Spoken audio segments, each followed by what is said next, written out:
नमस्कार, मेरे किचन में आपका स्वागत है। आइए आज हम 4 लोगों के लिए खाना बनाते हैं। कई बार हमें अंदाजा नहीं होता है कि 4 लोगों के लिए कितना दाल चावल आटा और सब्जी लगेगी। मैं आज आपको सही मेजरमेंट से खाना बनाना बताऊंगी जिसे आप आसानी से 4 लोगों के लिए बना सकते हैं। इस साइज की कटोरी तो सभी के घरों में होती है। मैं इसी कटोरी से दाल चावल और आटा नापकर आपको खाना बनाना बताऊंगी। इसी कटोरी से हमने 1 कटोरी दाल ली है, 2 कटोरी चावल और 4 कटोरी आटा। 4 लोगों की सब्जी बनाने के लिए हमने 6 बैंगन लिए हैं, 3 टमाटर, 4 आलू, 2 प्याज, धनिया, 4 हरी मिर्च, 1 इंच अदरक और 8 कली लहसुन। हम 1 प्याज, 2 हरी मिर्च और 4 कली लहसुन और कुछ हरा धनिया दाल में डालेंगे और 1 प्याज, 4 कली लहसुन, 2 हरी मिर्च और अदरक हम बैंगन की सब्जी में डालेंगे। मैंने एक साथ ही सारी सामग्री दिखा दी है। छौंका लगाने के लिए हमने कुछ खड़े मसाले लिए हैं। आप चाहें तो इनके बगैर भी सब्जी बना सकते हैं। 1/4 चम्मच राई और आधा चम्मच जीरा से हम छौंका लगाएंगे। मसालों में हमें चाहिए लाल मिर्च पाउडर, धनिया पाउडर, हल्दी, नमक और गरम मसाला और हींग, 4 चम्मच तेल और शुद्ध घी। मैं बहुत कम समय में झटपट कुकर में आपको सारी चीजें बनाकर दिखाऊंगी और रोटी बनाकर, जिससे आप भी आसानी से खाना कम समय में बना सकते हैं। मैं सबसे पहले कुकर में आपको सब्जी बनाकर दिखाऊंगी, फिर दाल बनाऊंगी, जिससे कुकर में जो सब्जी का कलर आएगा वह दाल में छूट जाएगा और फिर हम चावल बनाएंगे तो वह सफेद रहेंगे। अगर आप बाद में सब्जी बनाएंगे और फिर उसी में चावल बना लेंगे तो चावल में सब्जी का कलर आ जाता है और चावल पीले पीले हो जाते हैं। इसलिए आप ध्यान रखें कि पहले सब्जी बना लें और फिर दाल में बगैर कुछ मसाले डाले दाल को उबालें, जिससे सब्जी का कलर छूट जाएगा और चावल अच्छे सफेद सफेद बनेंगे। तो चलिए अब हम खाना बनाना शुरू करते हैं। दाल के लिए हम 4 कली लहसुन, 2 हरी मिर्च, कुछ हरा धनिया और 1 प्याज को अलग कर देते हैं। इतना हमें दाल में छौंका लगाने के लिए चाहिए है। और हम अब सब्जी काट लेते हैं। सब्जी बनाने के लिए हम सबसे पहले हरी मिर्च काट लेते हैं और प्याज।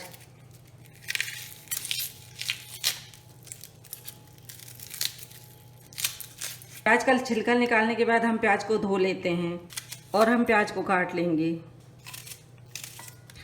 मैं कम समय में खाना बनाकर दिखाऊंगी, इसलिए मैंने प्याज और मिर्च को काट लिया है। अब मैं सब्जी का छौंका लगा देती हूँ। जब तक प्याज तलेगी तब तक हम आलू बैंगन काट लेंगे और टमाटर। गैस पर हमने कुकर गर्म होने रख दिया है। अब हम इसमें 3 चम्मच तेल डाल देते हैं। छौंका लगाने के लिए हम मिर्च में ही डाल लेंगे 1/4 चम्मच राई और आधा चम्मच जीरा। हम खड़े गरम मसाले राई, जीरा और हरी मिर्च से छौंका लगा देते हैं। अब तेल गरम हो चुका है। अब हम इसमें डालेंगे राई, जीरा और हरी मिर्च और सभी खड़े गरम मसाले। अब सभी मसाले अच्छे से भून चुके हैं और राई जीरा भी चटक चुके हैं। अब हम इसमें प्याज डाल देंगे। प्याज को धीमी आंच पर हम सुनहरा होने तक भूनेंगे। अब जब तक प्याज भूनती है हम आलू बैंगन और टमाटर काट लेते हैं। अब हम जल्दी जल्दी सब्जियों को काट लेते हैं। आपको जल्दी खाना बनाना है तो आपको काम भी जल्दी करना होगा। अब आलू छिल चुके हैं। अब हम इनको इस बीच से इस तरह से आलू में कट लगाएंगे और एक बाउल में हम पानी ले लेते हैं और इसमें इस तरह से आलू को काटते जाएंगे। हमें बड़े लंबे पीस में आलू काटना है। आलू को आप चौकोर भी काट सकते हैं, पर इस तरह से बड़े टुकड़ों में कटी सब्जी और भी अच्छी दिखती है। आलू को हम इसमें काट कर डाल देंगे, जिससे आलू काले ना पड़े। बैगन को काट लेते हैं। इस तरह से हमें बैगन के भी बड़े पीस करना है और अब इनको भी हम पानी में डालते जाएंगे, जिससे यह भी काले ना पड़े। आप बैगन को चेक कर लें कि खराब ना हो। अब एक बार हम प्याज को फिर से चला देते हैं। हल्की सी सुनहरी हो चुकी है क्योंकि हमने आँच को धीमा कर दिया था और धीमी आँच में यह भून गई है। अब हम मिक्सर के जार में ही जल्दी से टमाटर काट लेते हैं। टमाटर को हमें बड़े पीस में काटना है और हमें इन्हें पीसना है, जिससे ग्रेवी अच्छी गाढ़ी गाढ़ी बनेगी। आप चाहें तो काट कर भी डाल सकते हैं। अब हम इसी में लहसुन को भी छोटे छोटे टुकड़े करके डाल देंगे, जिससे ये अच्छे से पिस जाएं। हम अदरक का भी छिलका निकाल लेते हैं। छिलका निकालने के बाद हम इस तरह से अदरक को धो लेंगे और अदरक को भी छोटे छोटे पीस करके टमाटर के साथ पीस लेंगे। इस तरह से पीस कर डालने से ग्रेवी गाढ़ी हो जाती है और टमाटर पीसे डालने से कलर भी अच्छा आता है। अब हम इनको पीस लेते हैं। हम धनिया को भी बारीक काट लेंगे। टमाटर भी पीस चुके हैं और हमारी सब्जी भी कट चुकी है। अब हम प्याज को देखते हैं। अब प्याज भी तलते हुए गोल्डन ब्राउन हो चुकी है। अब हम इसमें सभी सूखे मसाले डाल देते हैं। सूखे मसाले में हम डालेंगे आधा चम्मच कलर मिर्च, आधा चम्मच हल्दी, 1 बड़ी चम्मच धनिया पाउडर, और अब हम इनको हल्का सा भून लेंगे। इस तरह से प्याज के साथ मसाले भुनने से इसका कलर भी बहुत अच्छा आता है और मसाले भी अच्छे से भुन जाते हैं। अब इस तरह से सभी चीज़ें अच्छे से भुन चुकी हैं। अब हम इसमें डालेंगे पिसे हुए टमाटर और अदरक लहसुन। मैं इसी प्रकार की इसका टमाटर और सब्जी बनाती हूँ जो बहुत ही अच्छी बनती है और इसका कलर भी बहुत अच्छा आता है। हम आँच को तेज कर देते हैं और इसको तेल छोड़ने तक भूनेंगे। जब तक प्याज टमाटर वाला मसाला भुनेगा हम दाल चावल धो लेते हैं। दाल धोने के लिए हम इसको बड़े बाउल में ले लेते हैं जिससे अच्छे से धोते बने, और इस तरह से पानी डालकर इसको रगड़ते हुए 2 बार धो लेंगे।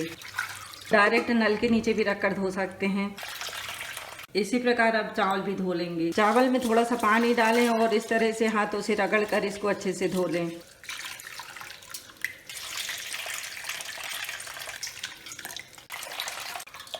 अब दाल और चावल धुल चुके हैं, हमें थोड़ी देर के लिए इसी तरह से छोड़ देते हैं। सब्जी को देखते हैं। अब देखिए प्याज टमाटर वाला मसाला अच्छे से भून चुका है और इसमें तेल भी छोड़ दिया है।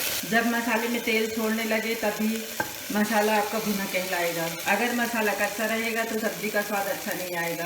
अब मसालों को हम एक बार फिर से ऊपर नीचे कर देते हैं। इसकी बहुत अच्छी खुशबू आ रही है और कलर भी बहुत अच्छा आया है। मसाले सभी बहुत अच्छे से भुन चुके हैं। अब देख सकते हैं आप कि मसाला तेल छोड़ने लगा है। अब धुले हुए बैंगन और आलू डाल देते हैं। आप चाहें तो इसमें मटर भी डाल सकते हैं। इस प्रकार सभी मसालों को आलू बैंगन में अच्छे से मिला दें। अब सब्जी को भूनते हुए 2 मिनट हो चुके हैं। बहुत अच्छे से आलू बैंगन भी मसाले के साथ भून गए हैं। अगर आपको सूखी सब्जी बनाना है तो आप इसमें सिर्फ आधा कटोरी पानी डालें और 2 सीटी देकर पकाएं। मैं यहाँ पर थोड़ा रसीली बनाऊंगी इसलिए मैं इसमें 2 कटोरी पानी डालूंगी।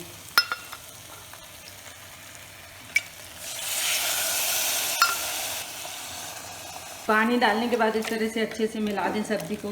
मैंने खड़े गरम मसाले में 2 तेजपत्ता, 1 बड़ी इलायची, दालचीनी का टुकड़ा डाला है और 2 काली मिर्च।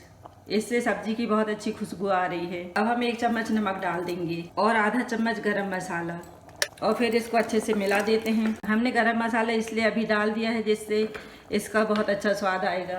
अब कुकर को बंद कर देते हैं और इसको 1 सीटी देकर पकाएंगे मीडियम आंच पर। आप बहुत ज़्यादा सीटी ना दें, नहीं तो सब्जी आपकी घुल जाएगी। सिर्फ 1 सीटी देना है और इसको ठंडा करके फिर सब्जी को बाहर निकाल लेना है। अब जब तक सब्जी पकेगी हम दाल का मसाला तैयार कर लेते हैं। मिर्च, लहसुन और प्याज को काट लेंगे। प्याज को हमें पतले लंबे पीस में काटना है। सिर्फ प्याज से बनी दाल का स्वाद बहुत अच्छा आता है। कुकर में 1 सीटी आ चुकी है। हम इसका गैस बंद कर देते हैं और कुकर को ठंडा होने देंगे। अब कुकर ठंडा हो चुका है, ढक्कन खोल देते हैं। आप देखिए सब्जी कितनी अच्छी बनी है और इसका कलर भी बहुत अच्छा आया है। आप सब्जी का गाढ़ापन देख सकते हैं।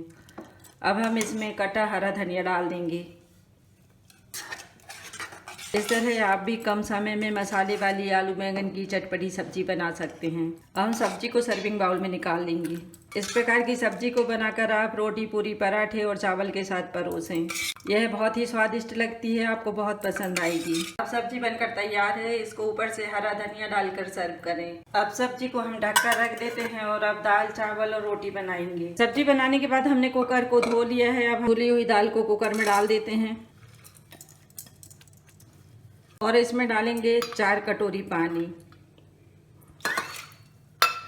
1 कटोरी दाल में हम 4 कटोरी पानी डालेंगे। आप पानी बहुत ज़्यादा ना डालें, नहीं तो दाल ऊपर से उफन के कुकर से बाहर निकलने लगेगी। दाल में हम आधा चम्मच तेल डाल देंगे, फिर इसको उबालेंगे जिससे दाल उफन कर बाहर नहीं गिरेगी। अब हम कुकर को गैस पर रख देते हैं और इसे मीडियम आंच पर 3 सीटी देकर पकाएंगे। बहुत ज़्यादा तेज आंच पर भी ना पकाएं, ना ही बहुत धीमे पर। अगर आप तेज आंच पर पकाएंगे तो दाल कच्ची रह जाएगी और बहुत धीमी आंच पर पकाएंगे तो दाल घुल जाएगी। इसलिए आप मीडियम आंच पर दाल को पकाते हुए 3 सीटी दे दें और फिर कुकर को खुद से ठंडा होने दें। हम दाल में कुछ भी नहीं डालेंगे, इसको बगैर कुछ डाले ही पकाएंगे। कुकर को गैस पर रख देते हैं और 3 सीटी देकर मीडियम आंच पर हम दाल पकाएंगे। जब तक दाल पकेगी हम आटा लगा लेते हैं। आटा लगाने के लिए हम बाउल में आटे को डाल लेते हैं।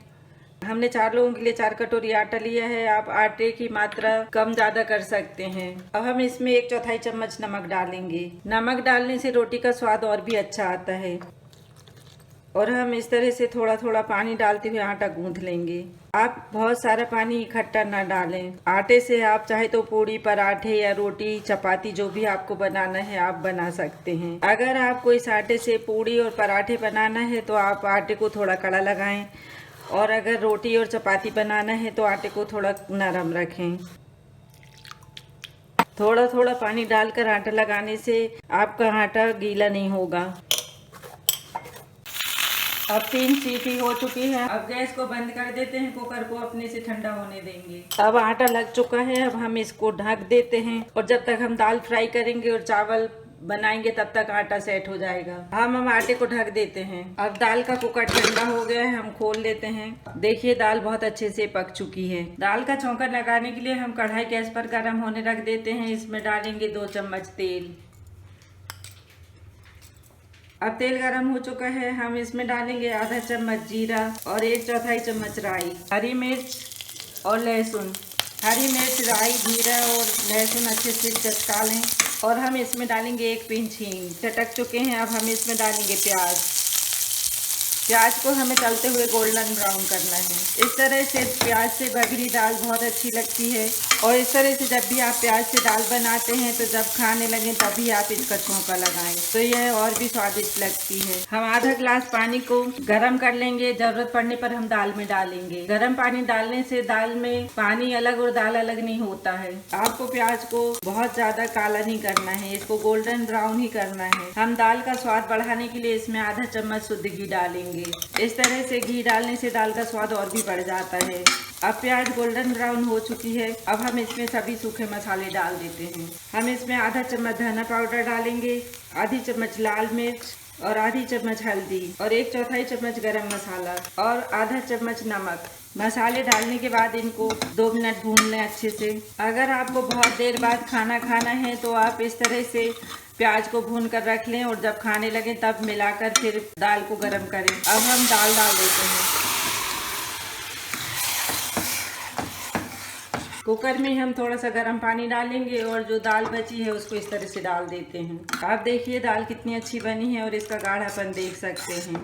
आप अपने पसंद के अनुसार दाल को गाढ़ी पतली कर सकते हैं। अब हम आंच को तेज कर देते हैं और दाल को 3-4 उबाल आने तक पकाएंगे। अब दाल में 3-4 उबाल आ चुके हैं और देखिए दाल बहुत अच्छे से पक चुकी है। अब दाल बनकर तैयार है, इसमें हरा धनिया डाल देते हैं और इसका गैस बंद कर देते हैं। देख सकते हैं आप कितनी अच्छी दाल बनी है। अब हम दाल को सर्विंग बाउल में निकाल लेते हैं। कितनी अच्छी दाल बनी है। अब हम इसका ढक्कन बंद कर देते हैं और हम एक तरफ चावल चढ़ा देंगे और एक तरफ रोटी सेक लेते हैं। दाल बनाने के बाद हमने कुकर को धो लिया, अब हम इसी में चावल बनाएंगे। अब 2 कटोरी चावल में हम 3 कटोरी पानी डालेंगे। जितना हम चावल लेते हैं उससे 1.5 गुना हमें पानी डालना है। हमने दाल में कुछ भी नहीं डाला था और इसको सिंपल पकाया है, इससे इसका पीलापन अलग हो गया था। अब चावल सफेद सफेद बनेंगे। पानी डालने के बाद हम चावल में 1/4 चम्मच नमक डालेंगे और आधा चम्मच घी। इससे चावल बहुत अच्छे खिले खिले बनते हैं। अब हम कुकर को बंद कर देते हैं, गैस पर रख देते हैं और 1 सीटी देकर चावल पकाएंगे।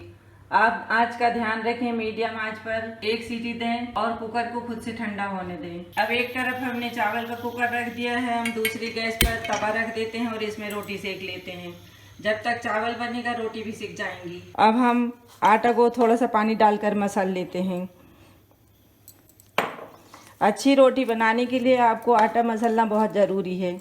इस तरह से थोड़ा पानी डाल दें और आटे को अच्छे से मसल लें। इस तरह से मसलने के बाद ही आप रोटी बनाएं, इससे बहुत अच्छी सफ़ेद सफ़ेद और फूली फूली रोटियां बनेंगी। सूखा आटा लेते हैं एक बर्तन में और थोड़े से आटे को उठाएंगे और इस तरह से मसल कर इसको फिर से चिकना करेंगे। इस तरह से आटे को मसल कर चिकना कर लें और लंबा करके फिर लोइयां बना लें। आपको रोटी जितनी बड़ी बनाना हो आप उस साइज से लोइयां काटें। अब एक लोई को हम लेते हैं और इस तरह से चिकना कर लेते हैं और फिर से इसको आटे में डुबाएंगे। इस तरह से सूखे आटे में डुबाकर पटे पर रख देंगे और इसको बेलन से बेलेंगे। इस प्रकार 3-4 इंच के व्यास में बेलकर रोटी को हम फिर से सूखे आटे में डुबाएंगे और इसको एक किनारे से दबाते हुए हल्के हाथों से बेलन से रोटी बेलेंगे।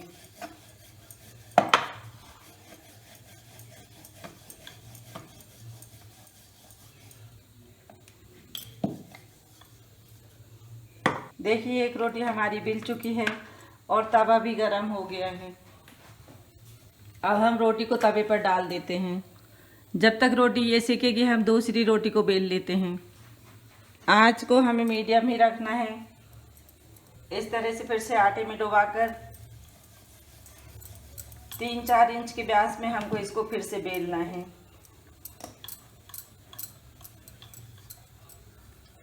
अब इतनी बड़ी रोटी हमारी बेल चुकी है। अब हम दूसरी रोटी को चेक करते हैं। अब इसको पलट देते हैं। देखिए रोटी में हल्की सी चित्ती आ चुकी है। पहले जब हम पलटते हैं रोटी को हल्का ही सेकना है, फिर दूसरी तरफ थोड़ा ज़्यादा कड़क करना है। अब जब तक दूसरी तरफ रोटी सिकेगी हम इस रोटी को फिर से बेल लेते हैं। इसको हम फिर से परथन में डालेंगे और इस तरह से किनारों से बेलन चलाते हुए दूसरी रोटी बेलेंगे। अब कुकर में एक सीटी आ चुकी है। हम इसका गैस बंद कर देते हैं और इसको खुद से ठंडा होने देंगे। अब इस प्रकार दूसरी रोटी भी हमारी अच्छे से बिल चुकी है। अब हम पहली रोटी को सेक लेते हैं। इस प्रकार अब पहली रोटी दूसरे तरफ से भी अच्छे से सिक चुकी है। हम इसको गैस पर डाल देते हैं और चमीटे से इस तरह से फुलाते हुए सेकेंगे। रोटी को इस प्रकार पलटते हुए सब तरफ से सेक लें। देखिए रोटी कितनी अच्छी सिकी है। अब हम रोटी को कैसरोल में पेपर बिछा कर रख देंगे और इसी प्रकार दूसरी रोटी डालेंगे।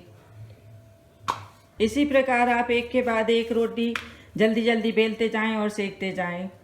इससे आप बहुत जल्दी बना सकते हैं। इसी प्रकार हम एक एक करके सभी रोटी सेक लेंगे। एक एक करके हमने सभी रोटी सेक दी हैं और 4 कटोरी आटे से करीब 20 रोटी सेकी हैं।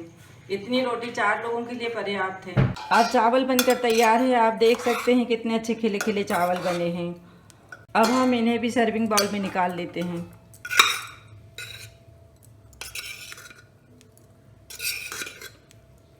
देखिए आप कितने अच्छे खिले खिले चावल बने हैं। आप भी इसी प्रकार चावल बनाएं। अब रोटी, चावल, सब्जी और दाल बनकर तैयार है। अब हम इन्हें सर्व करेंगे। इसके साथ खाने के लिए पापड़ सेक देते हैं। उड़द के पापड़ मैंने घर पर बनाए हैं। अगर आपको इस प्रकार उड़द के पापड़ बनाने हैं तो आप मेरा वीडियो देखें। गैस की लो पर हमें पापड़ को इस तरह से थोड़ा थोड़ा घुमाते हुए सेकना है। अगर आप इकट्ठा पूरा पापड़ गैस पर डाल देंगे तो यह जल जाएगा और कहीं पर कच्चा रहेगा। आप चाहें तो इनको तेल में भी तल सकते हैं। देखिए इस तरह से पापड़ भी नहीं जला है और सब तरफ से अच्छे से सिक गया है। अब हम थाली लगा लेते हैं। अब थाली लगकर तैयार है। आप भी प्याज और पापड़ के साथ आज का खाना एंजॉय करें।